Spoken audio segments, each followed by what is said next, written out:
Well, actually, we're starting to get some people who are tuning in. So, as much as I'd like to go on with the dorky jokes tonight, because we're killing it in that regard, I think we can probably get going with our really wonderful topic tonight.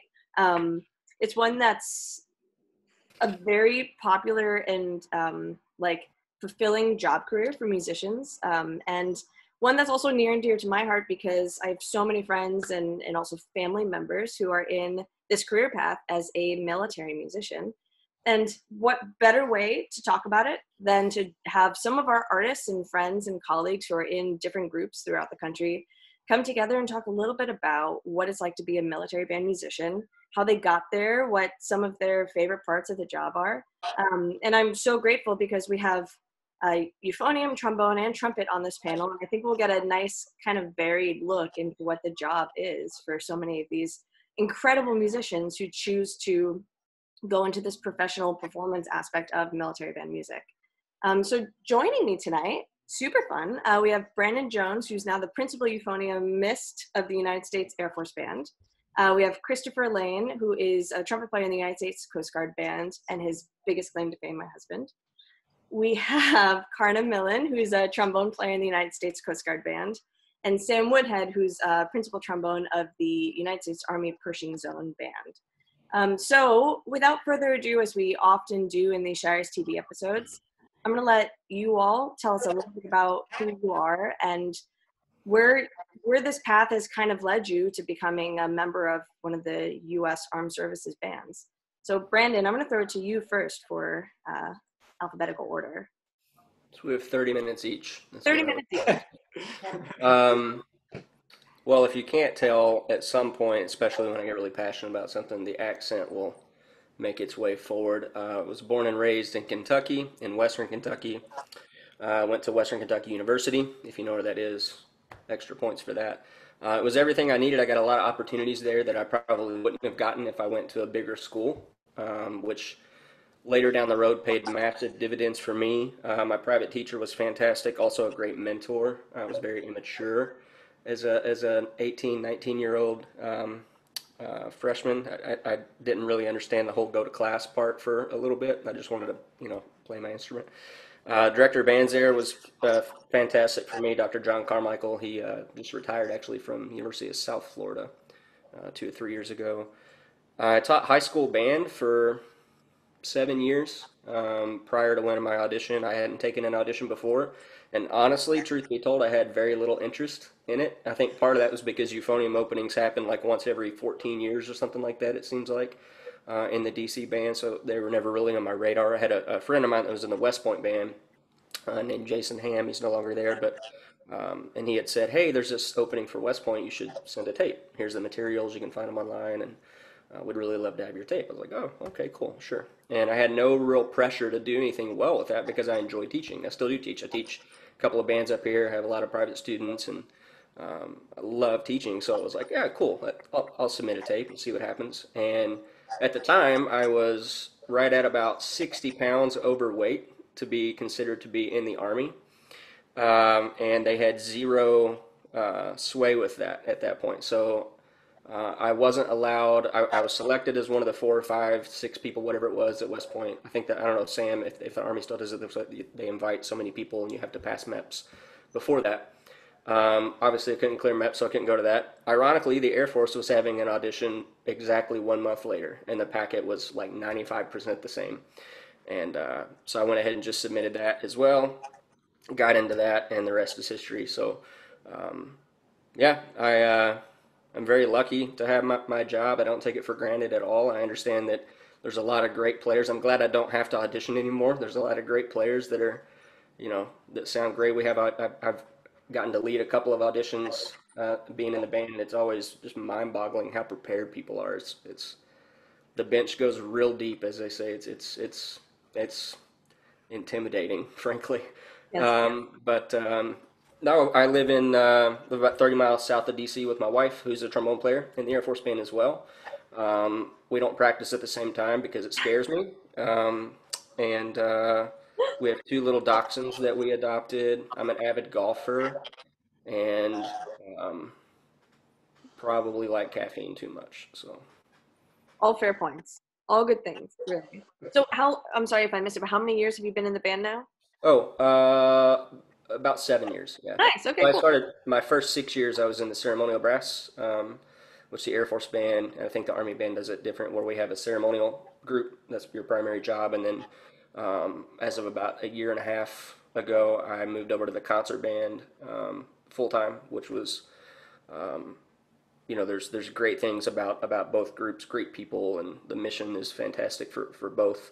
But it was a great change for me at the right time, and love my job. So That's awesome. And yeah, I'll definitely want to pick your brain a little bit more about ceremonial versus concert band a little bit later, because I think it's pretty interesting how it gets split.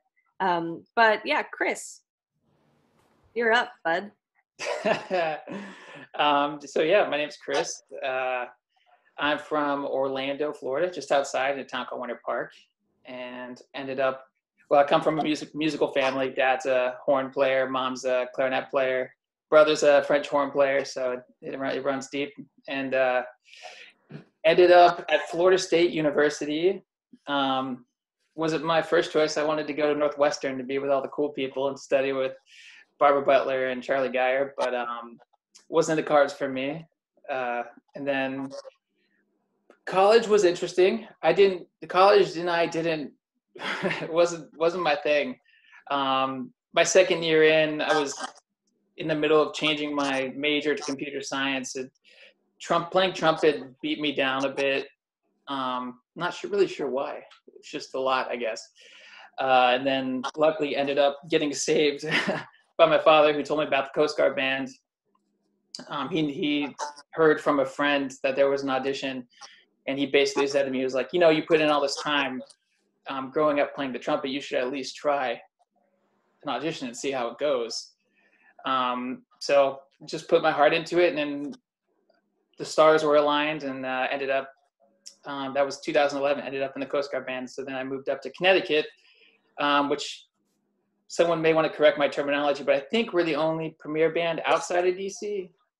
Maybe not. Maybe I don't know exactly the definition. West Point. Was talking, yeah, West Point. West Point, yeah, obviously, yeah. Naval Academy. There you go. And I'm not sure about the Air Force Academy out in Colorado, but maybe we can talk about that. I should know. I've been in the band for 9 years, and yeah, love So you it. have another role in the band too, though, don't you? Well, you have another 2 roles. You're in another small ensemble. Yeah, I'm in the brass quintet along with Karna, and I am sort of the band videographer, editor, because we all have collateral duties as part of our jobs, and that's my collateral duty. Yeah, Super. And I would echo what Brandon said. Feel very fortunate to have this job, and it's a great spot to be. So yeah. Awesome. Karna, what about you? What was your road like? Well, I too come from a musical family. My dad plays trombone. He is in a pit. He plays 8 shows a week. So that's what I thought being a musician was growing up. I thought, oh, it's a steady gig. This would be great. My mom's a pianist, and she was a kindergarten through 3rd grade music teacher for many, many years. And my sister is she plays oboe. So also a musical family. So I started, right before 5th grade, and I grew up in Minnesota. I don't know if I said that. Edina, Minnesota, so right outside the Twin Cities. And it was a great place to grow up, and had great youth orchestras, and I was able to do some fun stuff. So music always seemed to be just what I love to do. And so I studied with Doug Wright in high school, and he pointed me towards New England Conservatory. So that's where I went in Boston and did my undergrad there. And then I stuck around Boston after that. And I joined the Albany Symphony a year later. So I guess that I've been there since 2003. And I was just freelancing and taking auditions, and pretty happy doing that. It was a good life, and I liked it, and I had a lot of musical variety. And then I had taken 1 or 2 other military band auditions, and it was always something that I had considered. But, you know, how much do you really think about the job that you want versus, you know, what's available? Audition comes along. Yeah. So I saw the Coast Guard band audition come up and I was like, oh, I can drive to that. Great. It's not a plane ticket. And I had some friends that were in the band at the time. So I talked to them, but I took it and I won it. And that was 2008. So I'm coming up on year 12 in November. So it's been a great job. I really like it. I've switched over to principal now, and I'm also, like Chris said, in the quintet, which I love. That's been a lot of fun. There's great opportunities to do a lot of chamber music, and it's just fantastic people. I love the people that I work with. So I've really liked the job. And it's nice living here in Connecticut. I like it. We have 3 kids, so you know we have a lot of room to run around and play in the woods. Yeah. But when I'm not busy doing that, I like cooking, and someday I'll get back into running. But you're still running also, after my children. you're also performing too in other ensembles when it's not a global. When it's not a pandemic, yes, exactly. So, and you still play with Albany? Is that right? Yes. Nice. Very Yep. cool. Very cool. Awesome. Thanks, Karna. I appreciate it. Hey, Sam, you're up next. Okay, so I'm Sam Woodhead, from Maine, the hotbed of music that it is. So yeah, it's a small, rural state. I had grown up, my mom delivered mail and my dad's an electrician. So there was no music in my family whatsoever, though they did love music. And I think I was very fortunate that I happened to grow up at the same time as an amazingly talented horn player, Andrew Pelletier, who teaches at Bowling Green now. He's also the current president of the International Horn Society. And, having that musical example there, pushing me all the time, really helped me, I think. Otherwise, I don't know if I would have done what I did with the instrument. We did everything together, youth orchestra and so on. I ended up doing my first year of college at the Manhattan School of Music, studying with John Swallow. And I kind of got shocked a little bit by the city. This was way back in 1992 and 93. So I'm a bit older than the other people in this panel. And New York was a different time back then. And it was a little bit scary for a kid from a small town in Maine. So I decided I'd finish my degree up in Maine. I finished at University of Southern Maine. And partly kind of like what Brandon said, I had this great band director there. He was the band director of the Youth Wind Ensemble, Peter Martin, and he was there at Southern Maine. And that was a big reason for me to go back there. Maine was also a great place because you got to do a lot of stuff. There weren't still aren't a lot of professional musicians in the area. So I got to do a lot of freelancing as a student. So it was a great opportunity. I continued my relationship with John Swallow after Southern Maine. I got my master's at Yale University. And that's where I started really getting passionate about chamber music. And I kind of really saw that is where I was going to go, was chamber music and possibly, getting a doctorate. And at Yale, we had a brass quintet that we did a lot of work together. And 2 of my colleagues ended up going to the University of Maryland. And at the time, they had this great assistantship program, and I was fortunate enough to get in there. And I studied with Milt Stevens. And that's kind of what started leading me towards the military, because I got there into the orchestra and I sit down in my low brass section, and the entire rest of the section was made up of guys in the special bands. I had a guy from the Army band. I had 2 guys from the Marine band. I think there was even some, throughout the rest of the orchestra, there's certainly the other services represented there. So Maryland was one of those schools, along with Catholic, where a lot of people who got into the special bands ended up finishing up their degrees or getting advanced degrees once they got there. So obviously I was really impressed with the playing out of these people, but I learned a little bit about the jobs from them at that time too.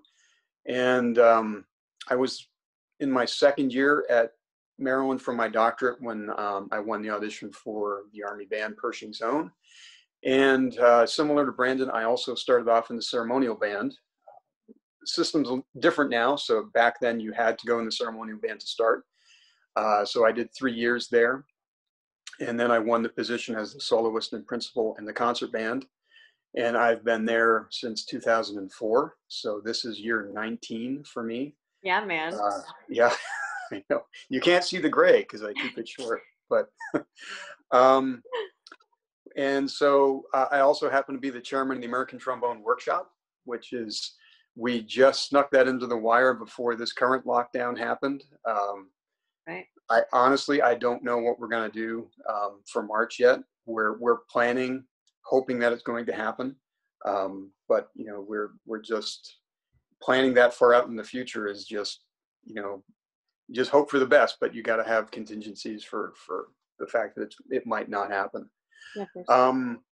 And just a little bit about myself. When I'm not playing the trombone, I have 2 wonderful kids, who's one starting his freshman year in high school. The other my daughter's going into 6th grade. And one of the great benefits of this job too, being here, it's a permanent duty station. So I've had my entire career here in DC. It allows my wife to have a career, and she's had a great career too. So I'm very fortunate to have a great family life here. It's far from Maine, but it's a good place for us. And when I'm not playing the trombone and being a dad, I'm a CrossFit coach, and that kind of takes up all my other time, keeps me out of trouble, more or less. And your Instagram is either trombone or CrossFit, basically, for anybody who follows you. It's a good mix. You know, it's a Yeah. 50-50 mix. Somehow it works. No, that's awesome. I mean, the background to how you guys all get to some of these jobs and positions is really interesting because it's a different path for everybody. But I think it might be neat if we could like talk a little bit about what the job is, and like each of the bands is a little bit different, but like some of the core mission stuff is going to be similar.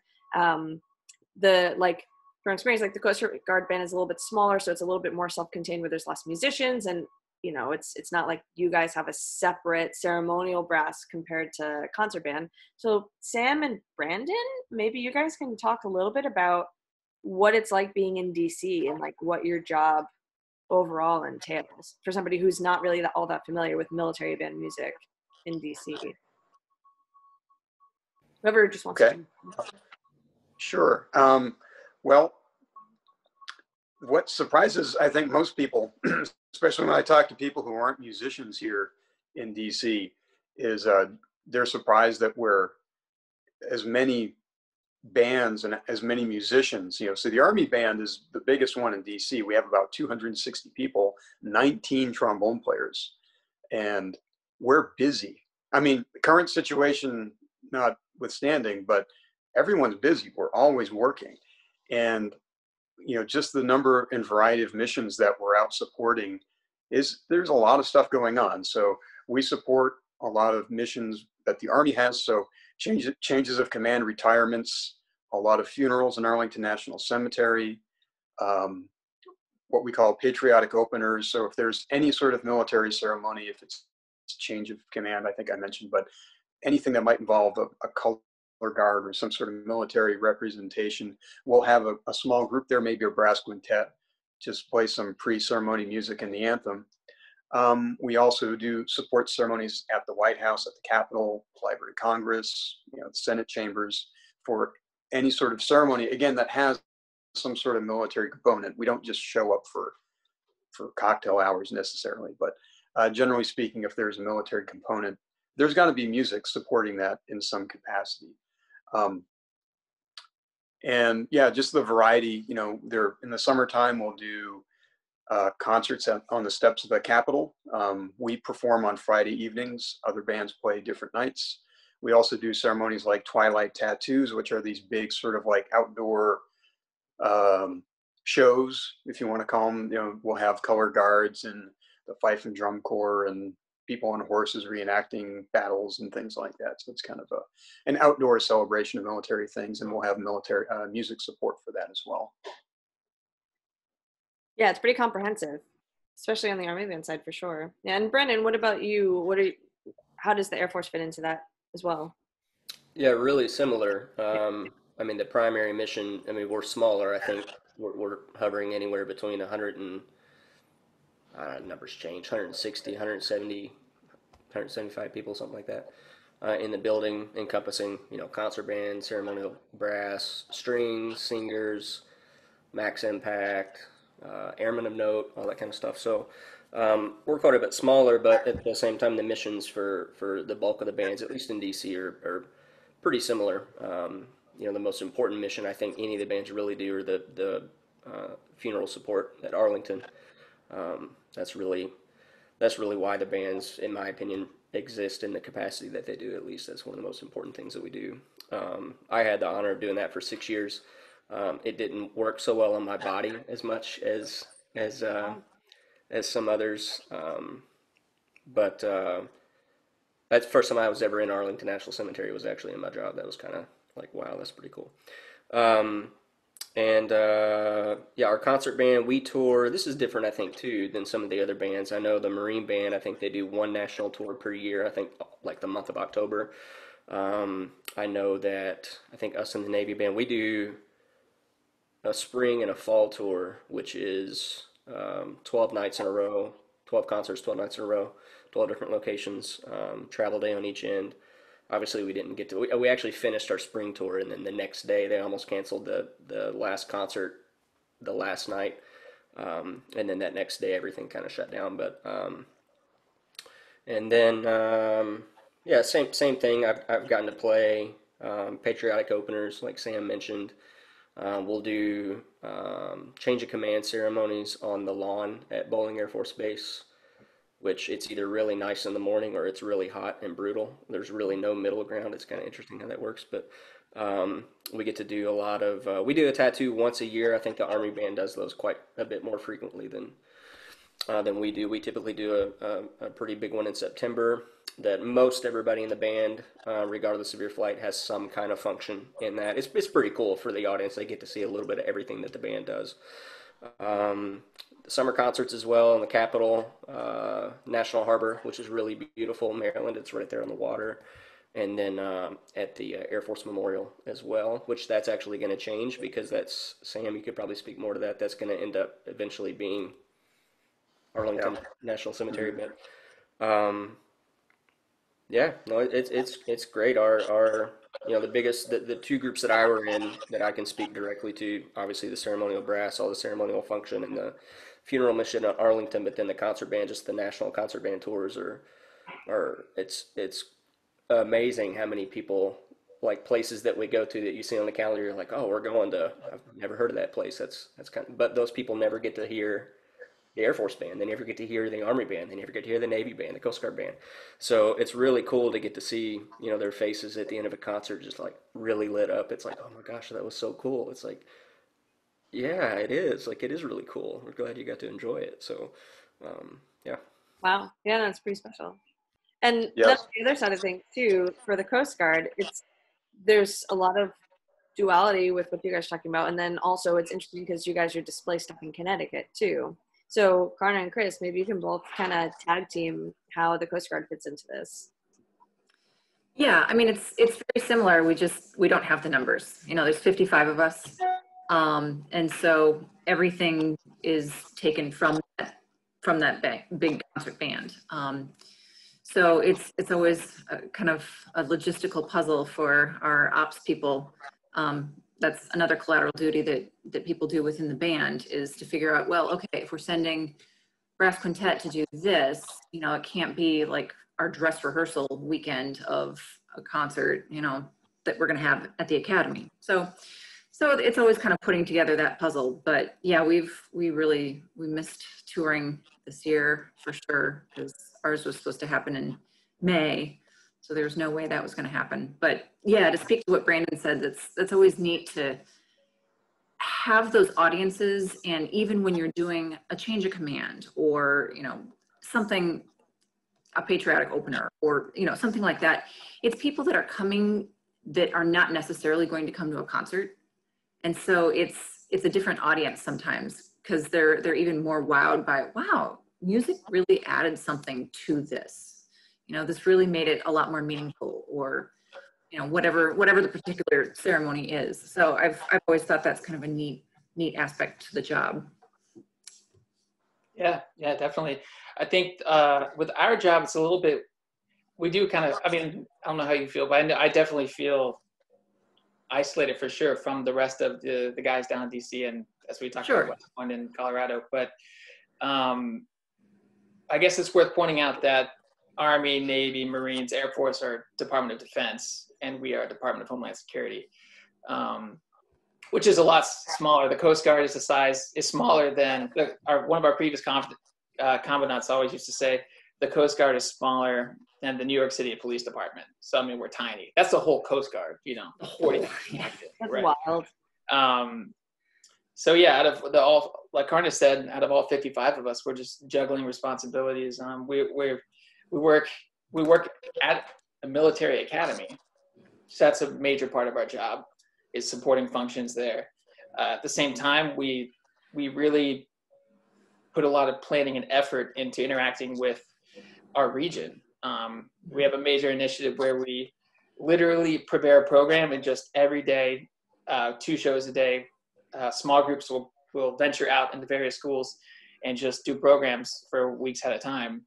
And then another part of the year, we're busing kids in to do concerts from local schools, and it's just, then we go on our tour, and then it's in the summer, it's outdoor concerts.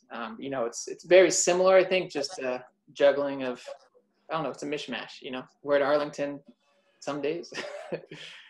But yeah, it's really fun work, and like everyone has already said, I mean, tour is definitely my favorite part of the job. Getting to see so many places I would never get to see in other circumstances. So yeah, it's too bad that the tour got cut for the spring. I know it was going to be a neat one, but like, just as a personal thing, Brandon, you were talking about just how amazing it is for somebody who's like never heard the band, and like you have this like wowed look on your face. Like, that was me as a little kid, because I was one of those kids that got bussed into a Coast Guard band concert, and it was because of that Coast Guard band concert that I wanted to grow up to be a professional musician.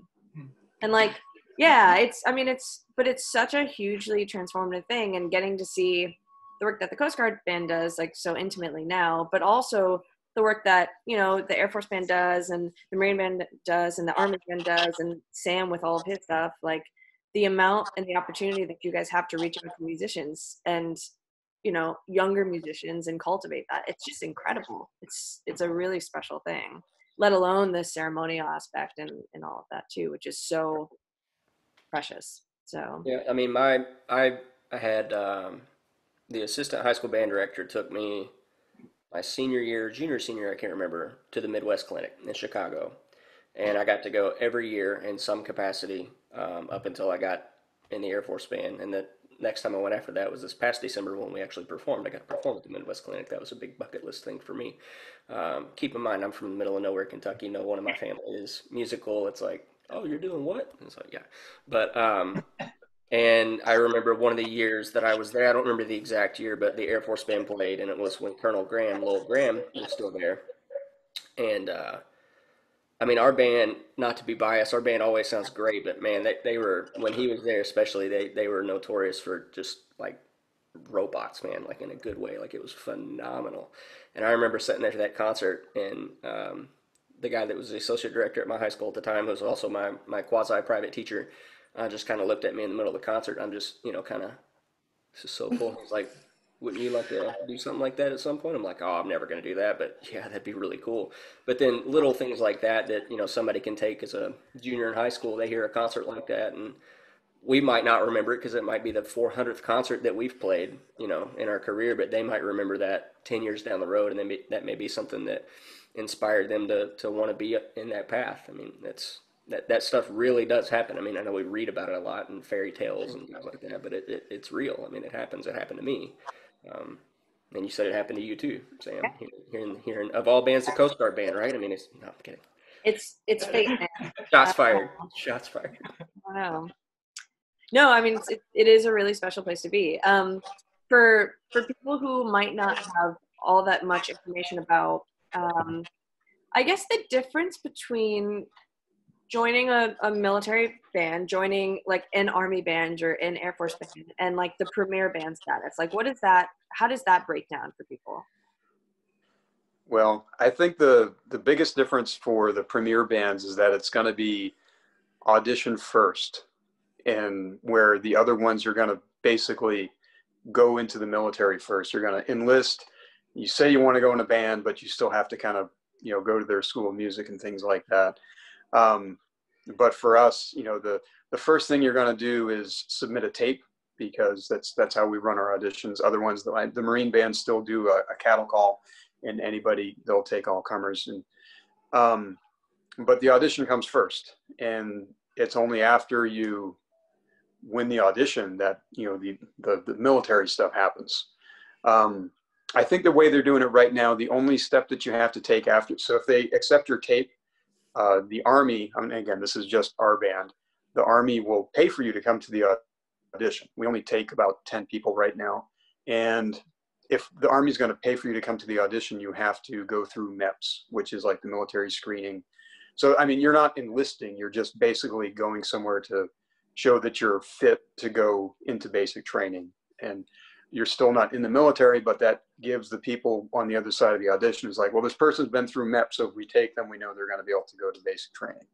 They don't have flat feet or whatever it is that keeps you out of the military these days.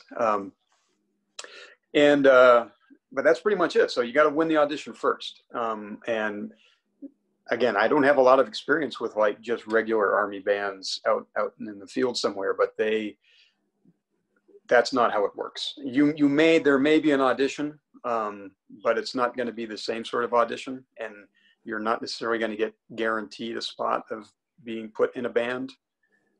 So Yeah. it can be a little bit different. And just one. Oh, go ahead, Sam. Yeah, go ahead. Sorry, I just got to say one thing before, and I felt bad because like everyone else is talking about the tours and how much fun they are, and it's like we don't tour. So the Army has another special band that does all the touring, the Army Field Band, and they're based just up at Fort Meade, Maryland, not far from here, and they spend the entire year on the road. I mean, literally like half the year is on the road. Like they go for I think about 30 days at a time. Then they come back for 30 days and then go back out for another 30 days. So their whole career is touring, but that's their entire job. And so we're very fortunate here in the DC band because they do that for us. But then again, we kind of miss out on those special moments. Yeah, no, that makes sense. So about like the difference too, like what about the idea of like a permanent duty station? Can somebody like talk about that a little bit? How that might be different between a premier band and enlisting in a regional band? I don't know. Well, yeah. I can describe it, but I'm not the one. Right. So the normal military, it's 3 years, and then what they call PCS, which is you're changing your duty assignment. So that's kind of the routine for. I'm pretty sure it's all the branches. It's 3 years, and then you move on to somewhere else. So in the Army, there are only a certain number of bands. They've been scaled back over the years, but you might go to Korea for 3 years and then go to Germany for 3 years. And then you might be somewhere in Texas for 3 years. And, who knows, you get moved around, might get to go to Hawaii for 3 years. And depending on your life situation, that may be great. That might be exactly what you want out of life. If you're a little bit older and trying to settle down with a family, that can be a little bit difficult. Again, it depends, a lot of people make it work, but that's kind of the regular military life that every military family you kind of hear has to deal with, is that constantly moving. If you have kids in school, they get hard time settling in. So that permanent duty station for these special bands, again, the ones here in DC, but also the Field Band, the Naval Academy Band, West Point, and Coast Guard, that it's an amazing luxury. And I think that's one of the lures for these bands to get such good players, is like you spend your whole career here, definitely enticing people. Yeah, I think they do that. There's a reason they do that, is that they want to attract people who are ready for the job. And that's also why the Coast Guard band does not have boot camp and the Marine band does not have boot camp. That I think being at a permanent duty station, and for those two bands not having to do boot camp, I mean, they definitely want to attract good players, and set up that way. Just It is an interesting little sidebar that there's no boot camp, sidebar. Coast Guard and Marine Band. Yeah. Not that bad. It's not. No, I know, but it's a CrossFit instructor. Like I wasn't then. I was a lot worse shape back then. Yeah, what's your max back squat right now, Sam? I'd rather say my deadlift. I'm a much better deadlifter. All right, let's hear it. Let's hear it. It was 435. That's solid. That's solid. what about you, Cookie? Oh man, I think it was 390 a year ago, something like that. 385. That's pretty good. It's close. But I think I'm about 60 pounds heavier than you, so maybe it's not that. Brandon, what's your golf handicap? You said you were an avid golfer at the beginning of all this. It's varied a lot. I played in high school, and played competitively when I was younger, and then He's legit. It's gone anywhere from scratch to I think it's like a 4 right now, if I'm honest. Oh yeah, we can stop talking about golf then. We could play for money is what we could do. I've never played. I've always wanted to try it. Yeah, I don't play golf. No. Yeah, right. Oh boy, I love when ShiresTV just kind of like starts going into all these spiral conversations. These are important facts. This is the important stuff. It really is. My life we're talking about. Man, I know. I hear you. So, bringing it slightly back to topic, audition process. What was that like, either for you as a player or like now that you've sat in on a whole bunch of auditions? And like, how is it maybe a little bit different than orchestral auditions? Brandon, how many orchestral auditions have you taken? I've played all 6 pieces that have euphonium parts in orchestras. Right, that's good. Yeah. Multiple times, but no, I can get mine out of the way because it's probably a little bit different. Like I said, I hadn't auditioned before, and I viewed the audition not as stressful as I feel like a lot of people cripple themselves going into an audition. They put a lot of unneeded stress and pressure on themselves, and they don't really get to accurately represent, how they are as a player. I hear that, having been on a few panels, and I hear that a lot, like people that I would even after the fact, because you don't know who they are on the panel. They're number 7 or letter Q or something like that behind a screen. But yeah, for me, I didn't feel any pressure. I loved my job teaching. I was totally content. Like, well, if I didn't advance, fine. If I didn't win the job, fine. It's not a big deal. I viewed it more as I got to play really good excerpts from really great pieces of music for people that absolutely know how they go. And people who really, having been on the other side now, you genuinely want so badly to hear somebody come in and just like play well enough to where you want to get up out of your chair and like slam your chair to the ground and grab your horn and be like, all right, let's do it. We're doing duets. Let's go right now. Nice. I think a lot of people view the audition process, at least for me, as they play very defensively. They play not to make a mistake. And at least on brass auditions, I can't speak to other instruments, but we've never, on any panel I've ever been on, we've never hired anybody that played a note perfect audition. Not one time. Nor did I play a note perfect audition. I felt like I got worse as the day went on, so I'm glad there were only 3 rounds. But I always feel like, our process is kind of similar to what Sam was talking about. You send a tape in and they invite, how many euphonium players did we invite? We invited, I think, 25 or something like that at the last 2 auditions out of 7 million tapes from every euphonium player on planet Earth and Mars that sent a tape in because there's nothing else to do other than work at Starbucks. You get there and you have 3 or 4 excerpts in the first round and some sight reading and 4 or 5 excerpts the next round, more sight reading.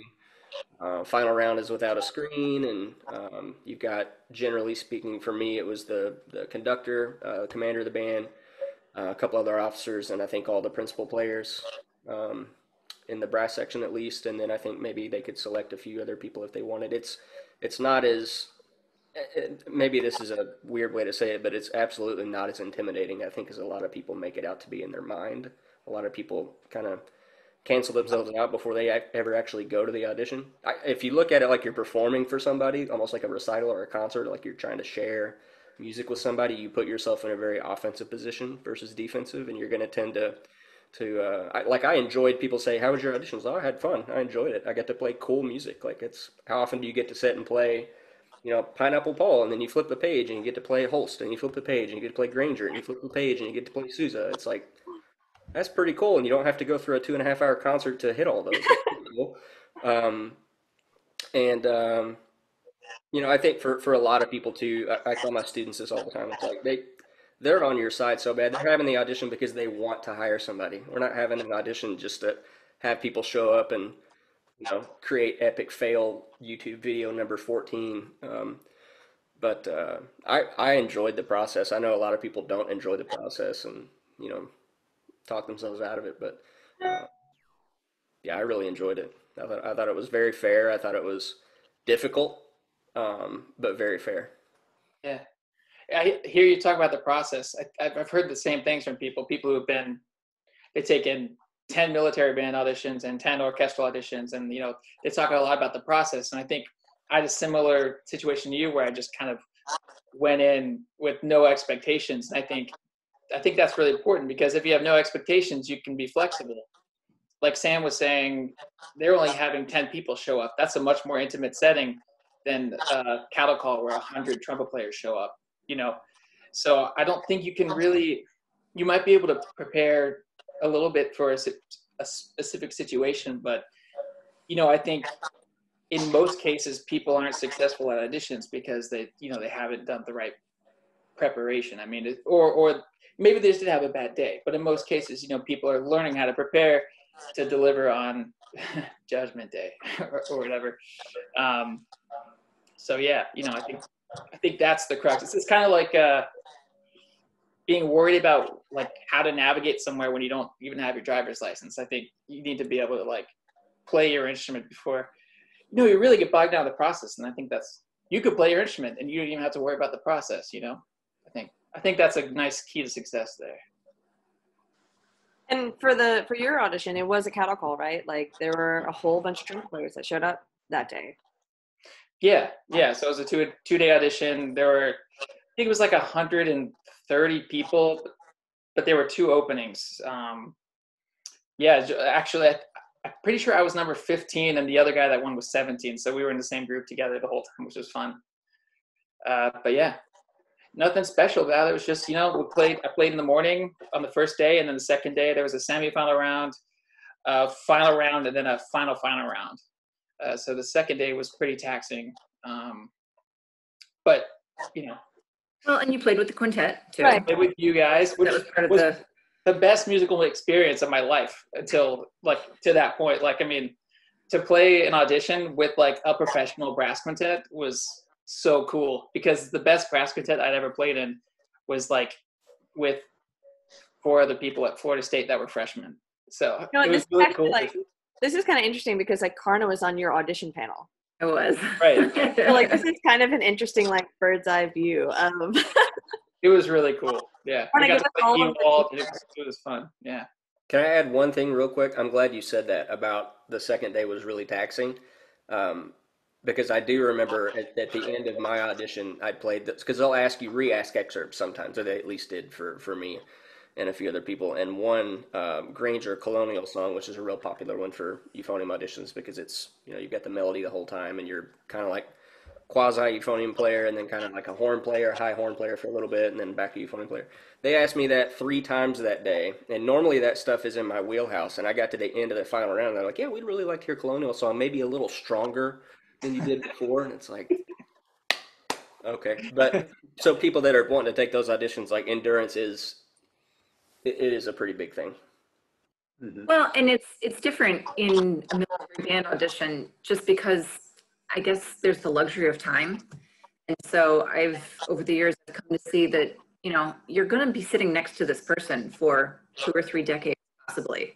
You really want to get it right. I mean, you really want to find somebody that's amazing, and you are rooting for amazing players, but you also want to really hear that, which is maybe why you might dig in a little bit more than you might have time to do at a symphonic audition, because we're there every day anyway. It's not special occasion like it might be in a symphonic audition.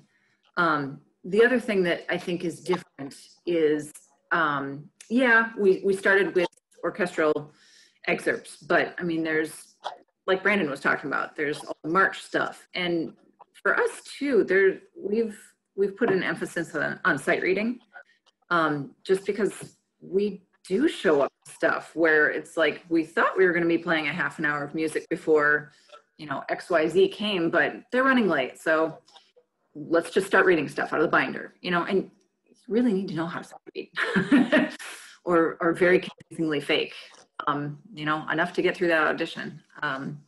So that just might be something that is a little bit different. I remember the first time I took a military audition and the screen came down, and I didn't have a military background, and that was very weird for me to see everybody in uniform. I know that sounds like a very basic thing, but just when you're in that headspace of auditioning and doing your own thing, and then all of a sudden you look up and it's like the sea of uniforms that's not what you're used to seeing, that can just be a little, I don't know, different than anything I had experienced before, but obviously I'm used to it now.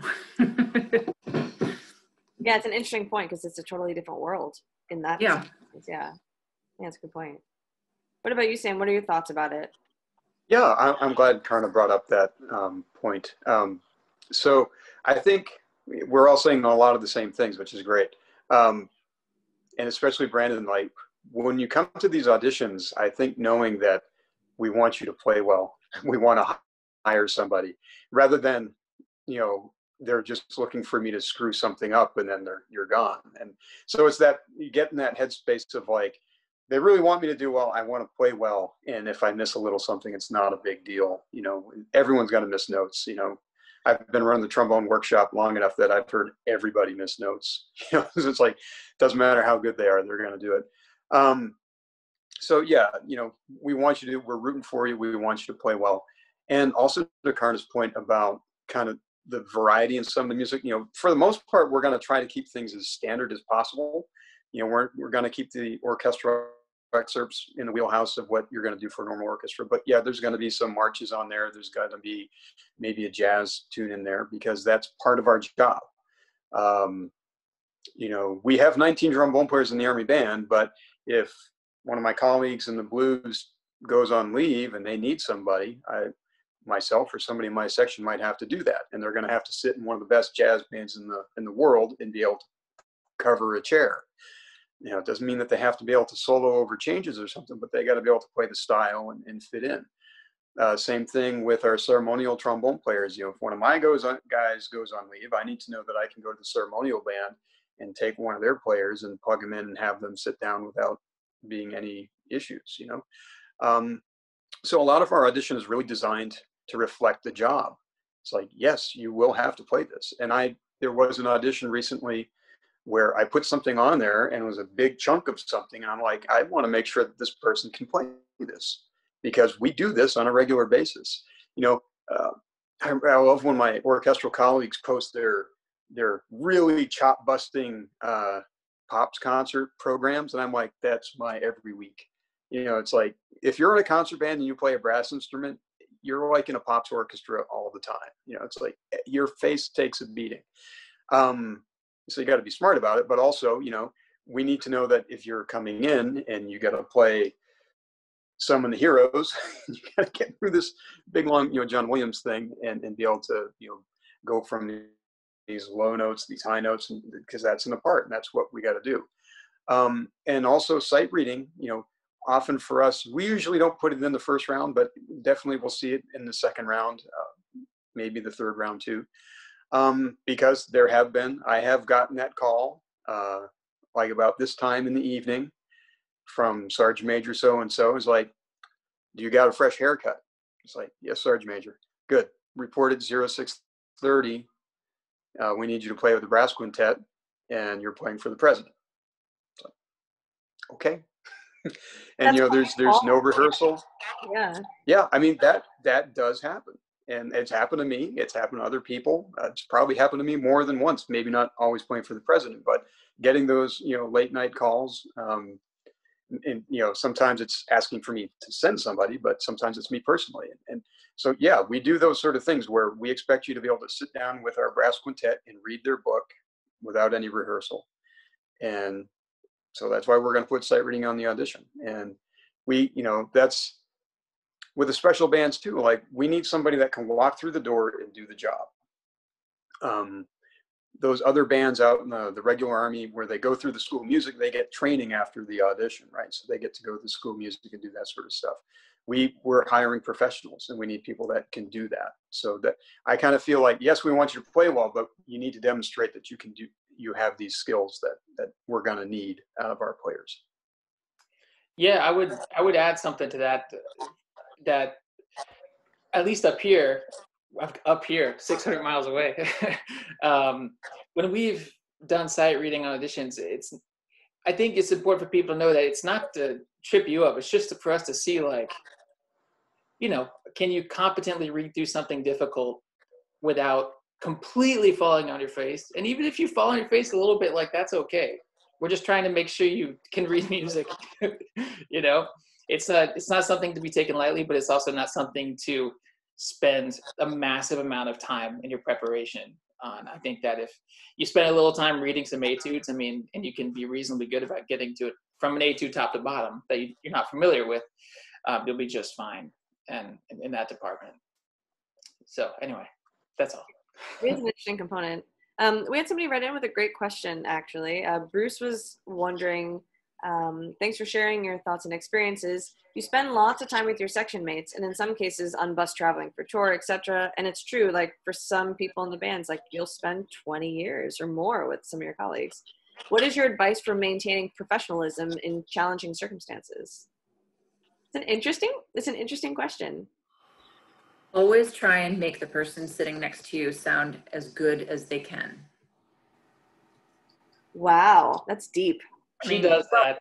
But really, then they sound good, you sound good, everybody's going to be happy. There's nothing that says you have to spend 23 and a half hours of the day on tour with somebody.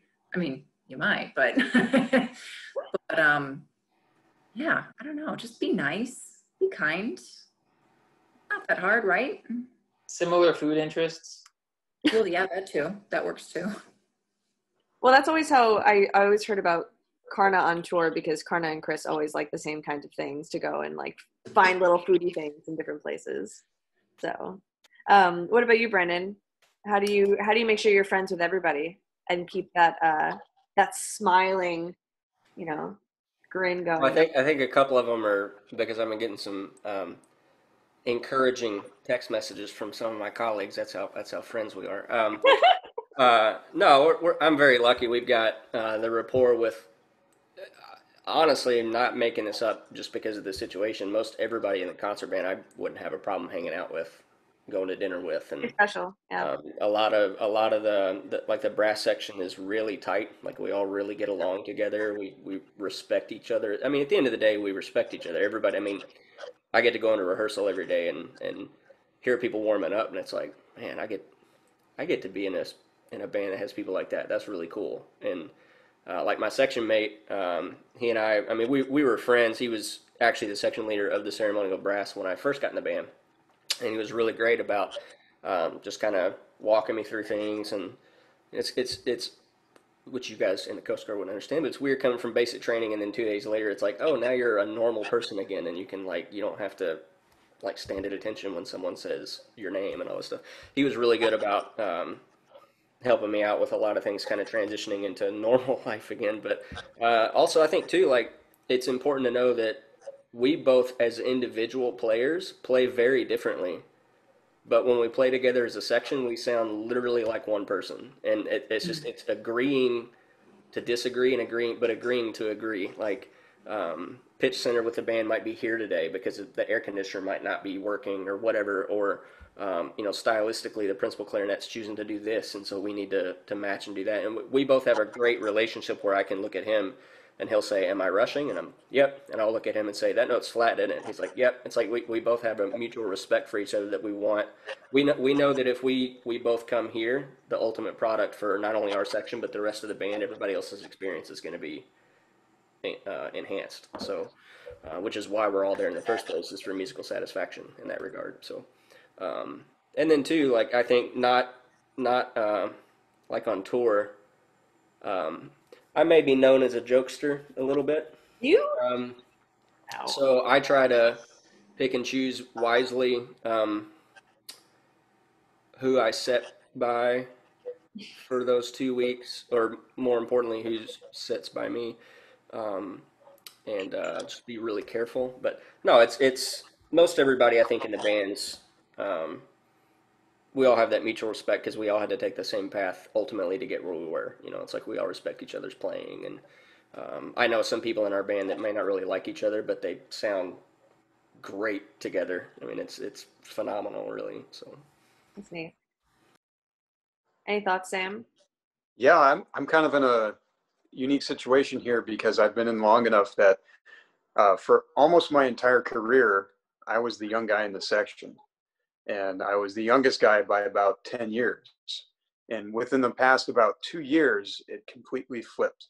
So, I suddenly became the oldest guy in the section. It was like it felt like it was overnight because all the old guys retired, and then I was the last guy standing, and then all these new guys came in, and I was fortunate enough that I got to pick them, which is kind of nice. But yeah, it's like now the next oldest guy is 10 years younger than me, and I'm 20 years older than the youngest guy in my section. So it was quite a shift. So it's been fun. It's like I'm really getting to know these guys. We've only been together as this group now for just over a year. So we've had a lot of fun, and it's been kind of fun building that relationship with those guys. So I guess, I hate thinking of myself as the old guy in the section, but I am. So I take it on myself to make sure that we do things together. And, even over this whole lockdown thing, we've had virtual cocktail hours every week. That's cool. Before this happened, we would meet for coffee. I tried to do it at least once a week. I'd take them out for coffee and just sit down and, just talk about stuff. So that's just my section, but also, throughout the band, there is something about being in the military, and maybe it has to do with the whole rank structure and all that stuff too, but it's a very professional setting. I find it's probably the most professional environment I've ever been in for a musician. Pretty, button up. Everyone's paying attention and focused on the job.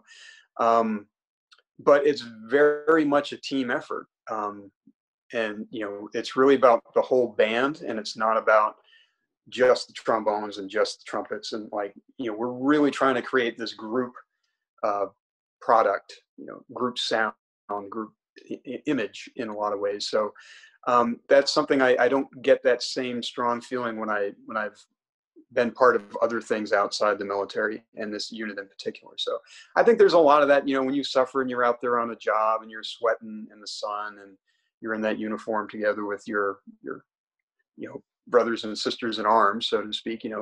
There's definitely something to that helps you guys kind of pull together. So there's a lot of humor that kind of makes those moments a lot more enjoyable. And you kind of know who are the guys that can kind of just with one line, turn just the worst part of your day into just something where you can barely keep yourself from laughing, getting in trouble for breaking formation or something. Oh my God, it's so funny. Yeah, it's good. So yeah, it's all about the people you get to be with, and yeah. It's such an amazing career path. It really is. We're like just about at 9:00, but like, if you guys don't mind, just at least one last question. Can you just describe maybe one of your favorite moments in your career in the military, or like one of your favorite aspects of the job? Chris is like, None of the favorite ones, like the favorite ones, are hard to share. Really? Not because they're inappropriate, because it's like, do I want? Maybe I'll give you the second or third best one. I need to think about it for a second. We can do. Man. Anybody else ready? I'll go first if nobody else. Yeah. I just call it, it's like being a fly on the wall for a lot of really pretty amazing moments. So it's not, any one thing in particular, and certainly all the things that people have mentioned before about, having people come up and talk to you after, all amazing things. But just when I look back on some of the things that I've been present for, inaugurations, congressional gold medal ceremonies at the White House, things like that, where I've been there and I've seen these people, I've been there as world leaders came off their planes and, played for them with the Herald trumpets and done things like that, where it's like, that's pretty neat. That's something that a lot of people aren't going to get to do. That's very unique to the military. But so for me, I think that the best one though is I got to do a tour with the USO. I think it was 2007. And so I went to Kuwait, Iraq, and Afghanistan, and we did about a 2-week tour right before Christmas, playing for the troops that were deployed at that time. And so we brought our rock band, and we brought a horn section. We brought a couple comedians and some musical artists that we kind of backed up, and 4 Dallas Cowboy cheerleaders. And we just put on this great USO show for these people. We went to several bases in the area, again, Iraq, Afghanistan, Kuwait, and just giving the deployed soldiers a taste of home, right before the holidays was really pretty amazing. Again, this was way back 2006 or 2007, so a little different time. Not as much social media, a little bit harder to get in contact with people. So that's something I'm definitely going to remember for the rest of my life. It's a pretty special memory and a pretty amazing thing to have in your career too, to look back on. It's really special. Anybody else? I have mine, and I'm going to get lit up from some of my friends from saying this, but I not to sound cheesy, I have too many favorites, honestly, too many favorite memories to really kind of cherry pick one of them. But I think the one that'll stick with me forever was when I was still in the ceremonial brass and we got to play. So the Air Force's mission for state funerals, like when a former president passes away, we're the first group to meet them at the flight line at Andrews Air Force Base when the big plane lands and comes around, and we're all out there in formation kind of waiting for them. And if you've ever been on a big flight line, you know that it's always windy. So if it's like 5-mile-an-hour wind for the day, it's about 45-mile-an-hour winds on a flight line. And it was cold. It was in the winter. And the most recent one for, regardless of your political affiliation, George H.W. Bush, President Bush, I remember standing there, probably some of the coldest I'd ever been in my life, just because we wear the uniform that looks the best, and it's not necessarily the warmest choice, but it looks great on TV, and it's very respectful looking. And then you see all these people kind of coming off the plane, and it's like, oh my goodness, that's George W. Bush. Oh my goodness, this is blah, blah, blah. This is blah, blah, blah, blah, blah. And then you see the casket start to come off. It's like, man, it's like you're a part of something way bigger than you ever would have thought you would have been a part of. And you're kind of like, I like the way Sam put that. It's like you're like a fly on the wall. It's like people see you on TV for a little bit, but you are absolutely not the focus. Like your job is to provide musical tribute and respect to a former president. Like that's, I don't know really that there'll ever be a bigger job. You can make the argument that maybe an inauguration, bringing a president into office, but to play, to be able to provide some type of honors for a president that's passed away. I mean, I was not comfortable physically during that mission, but it was really, really special. Jeez, my gosh. I was actually going to say the same thing about the Bush funeral, because the Coast Guard, we stand outside of the cathedral. And so we see the family and everybody as they go in and then as they go out. And I mean, being a trombone player, standing in the front row, I mean, it was a front row seat to all that. And it was just amazing to be a part of that. And like you were just saying, Brandon, it's something bigger.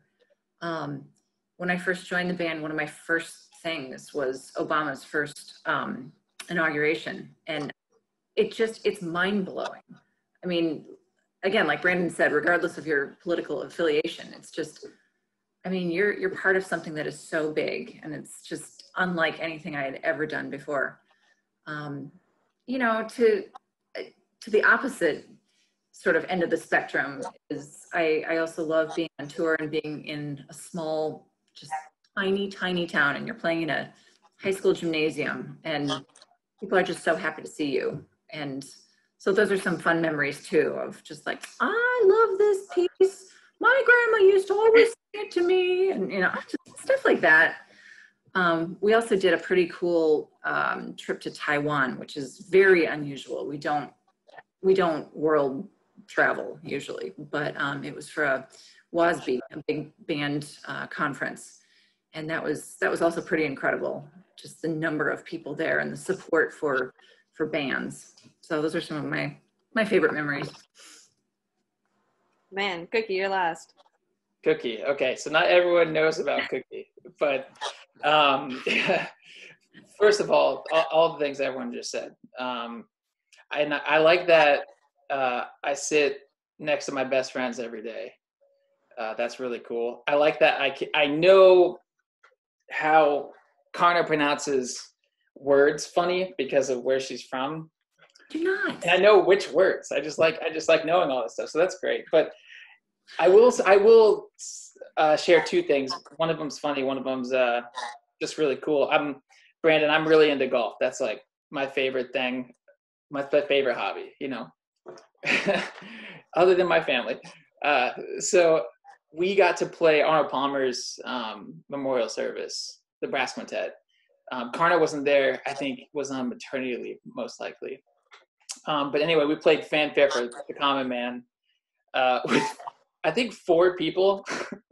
So it was very difficult. But anyway, that was so cool to be a part of. It's like my job and my favorite sport. Like, oh my gosh, Arnold Palmer, come on, that was so cool.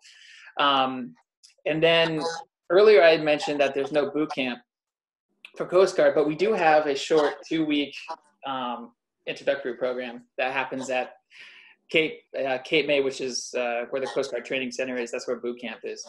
And this is day 2. And you kind of get thrown into these things. It's just kind of like it's a new thing every single day. And it's impossible to learn everything you need to know on day 1.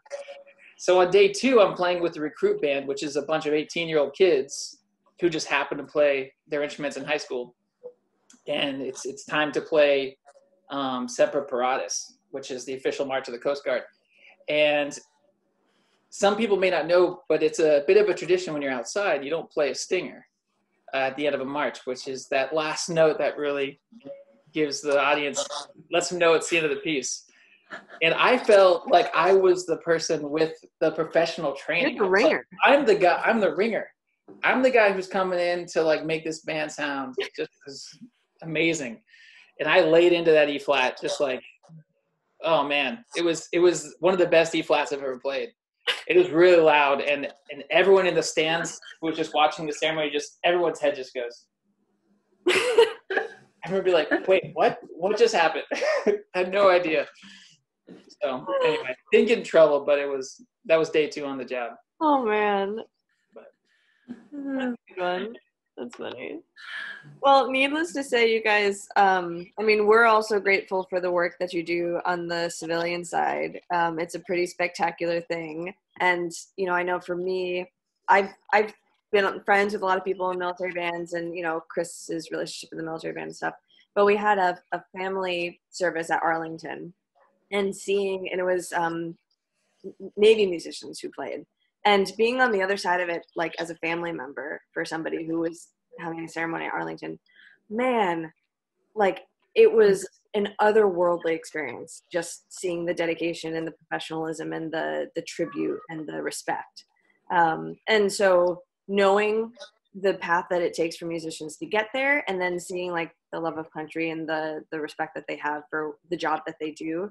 It's a really spectacular thing. So on our side of things, on the civilian side, thank you so much.